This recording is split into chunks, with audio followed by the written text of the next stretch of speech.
Corporation ચૂંટણી પહેલા ભાજપ પક્ષનું ભવ્ય શક્તિ પ્રદર્શન સંતરામ મંદિર ચોગાનમાં 52 ઉમેદવારો અને ટેકેદારો ઉમટી પડ્યા। તમામ ઉમેદવારો એક જ વાહનમાં સવાર થઈને પહોંચ્યા।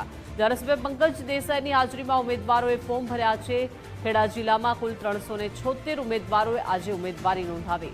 જિલ્લા પ્રમુખ નૈનાબેન પટેલે તમામ ઉમેદવારોને શુભેચ્છાઓ પાઠવી।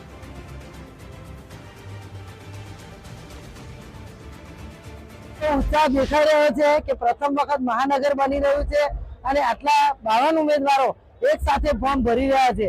आवनारा समयमां अमे महानगरनो आपणा वडाप्रधान नरेन्द्रभाई मोदी साहेबना अने गुजरातना मुख्यमंत्री माननीय भूपेन्द्रभाई पटेल साहेबना नेतृत्वमां जे प्रकारे विकास थई रह्यो छे ए जोता नडियाद महानगरमां 52 उम्मीदवारो भारतीय जनता पार्टीना जीतशे।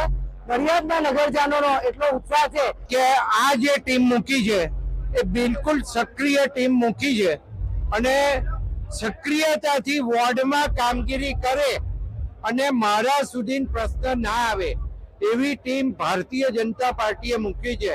एटले सौप्रथम तो हूँ तमाम अमारा वडीलोने अभिनंदन आपू छुं के अमने आवी टीम एमने उम्मीदवार तरीके आपी छे। महानगरपालिकानी चूंटणीने लईने आज भाजपना 52 જેટલા ઉમેદવારો પોતાનું ઉમેદવારી ફોર્મ ભરવા જઈ રહ્યા છે। નડિયાદ મહાનગરપાલિકાની વાત કરવામાં આવે તો 13 વોર્ડમાં આજે ભારતીય જનતા પાર્ટી દ્વારા જે મેન્ડેટ આપીને જે ટિકિટ આપી છે તેવા 52 જેટલા ઉમેદવારો સંતરામ મંદિરથી મંદિરના પ્રાંગણમાં દર્શન કરી નડિયાદ વિધાનસભાના ધારાસભ્ય પંકજભાઈ દેસાઈ અને ખેડા જિલ્લા ભાજપ પ્રમુખ નૈનાબેન પટેલની ઉપસ્થિતિમાં આ તમામ ઉમેદવારો છે તે એક આઈસનના મારફતે નડિયાદ કલેક્ટર કચેરી ખાતે પોતાની ઉમેદવારી ભરવા જઈ રહ્યા છે અને હાલ તેઓની સાથે સંગઠનના હોદ્દેદારો સહિતની ટીમ પણ હાજર છે।